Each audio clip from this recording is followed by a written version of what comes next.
Hi, everybody. This is Linzie Bugg, your friendly neighborhood nurse surveyor. Welcome back to the Q's podcast, where we turn compliance into confidence and regulations into real-life strategies for delivering exceptional long-term care.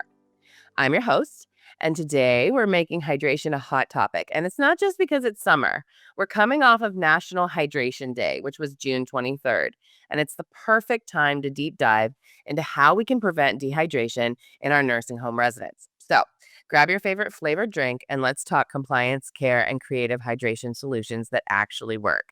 Let's start where it counts, in the regulations. F692, Nutrition and Hydration.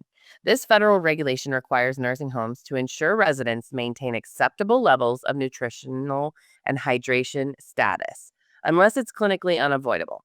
Facilities must provide a sufficient fluid intake to maintain hydration, and that means individualizing care. Best practices under F692. So we want to regularly assess hydration based on age, diagnosis, medications, and environment. We know that somebody who has a feeding tube is going to be multitudes different than someone who can eat by mouth, and we'll plan for them differently. Care planning. We want to personalize fluid intake strategies. Monitoring. Track intake and output, especially for high-risk residents. And of course, staff training. Everyone must recognize dehydration signs and act quickly. We know how the elderly can turn on a dime. They really can. One day they're fine, the next day they're dehydrated and heading off to the hospital. So this is important. So what are the signs of noncompliance? It's not just about missing a drink. It's about missed documentation, lack of individualization, and failure to recognize the clinical need that residents have. Lab results or physical signs of dehydration without justification, that's a red flag. So F807, food and drink accessibility.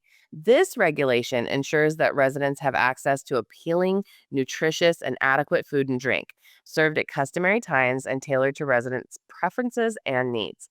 Let's get practical. Fluids aren't just for meals. Make sure beverages are available all day. That includes water, yes, but also juice, herbal tea, smoothies, electrolyte drinks, and more. All of those have liquid in them. So if you can get anything in them, it's better than nothing. Resident choice matters. Offer a variety. Let them pick and serve drinks in cups they recognize and enjoy. Create hydration champions. Appoint staff to lead the charge. Encourage hydration rounds every 90 minutes, including before and after showers, toileting, med passes, and meals.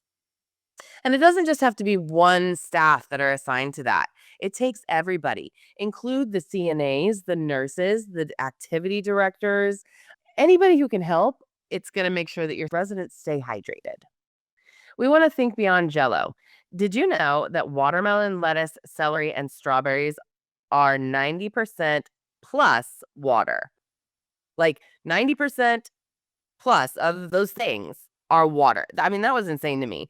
I mean, I know watermelon has a lot of juice in it, but like lettuce, celery, strawberries, they're so thin and small. You don't really think about them contributing to water in the body, but they do. Cream of wheat, 87% water. Canned pears, 86%. Even kidney beans and cottage cheese pack hydrating power. So we need to find some creative and fun ways to make hydration engaging for staff and residents alike. So some engagement ideas. Keep drinks within reach on bedside tables, activity carts, or near favorite chairs. Mark residents who need extra hydration with a water drop symbol on their meal tray or door, something that kind of alerts your staff that they need extra assistance or help when it comes to getting hydration.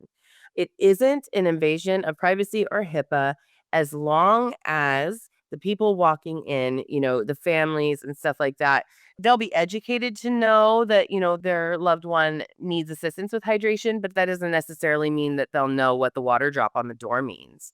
Just like with the Falling Star program, when you see a star on a door, you don't really know what that means unless you're a CNA or a nurse or you're a very involved family member.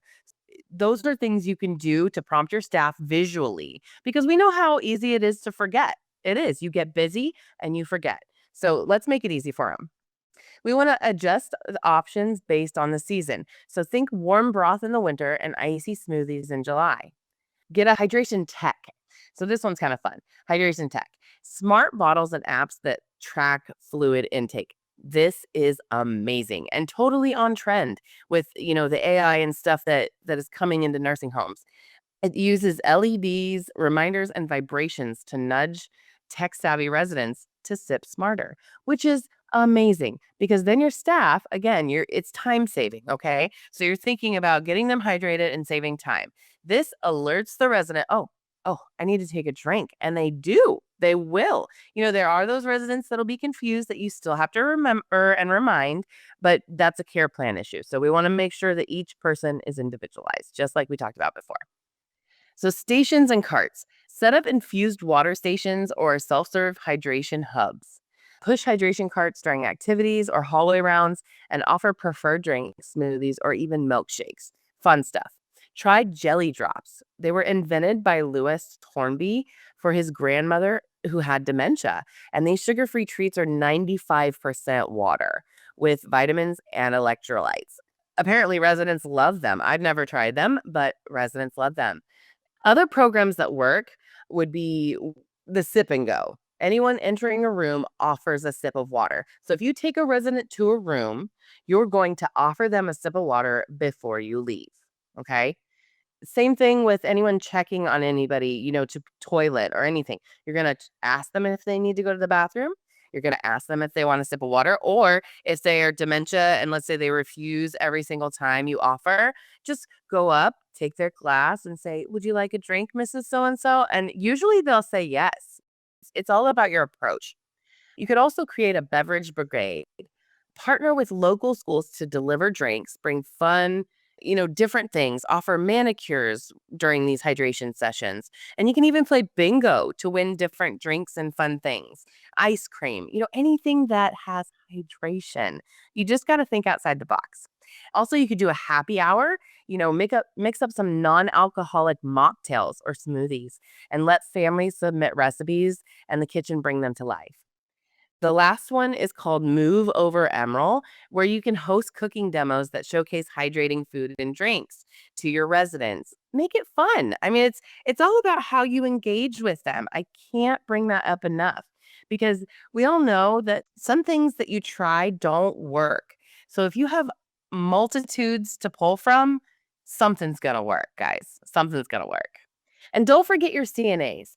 They know your residents the best, so involve them in the planning. Make sure they're trained to recognize warning signs like confusion, refusal of fluids, diuretic use, febrile illness, dry mouth, those cracked lips, those sunken eyes, and or lab changes like osmolality and sodium and bun creatinine ratio. I mean, all those things matter.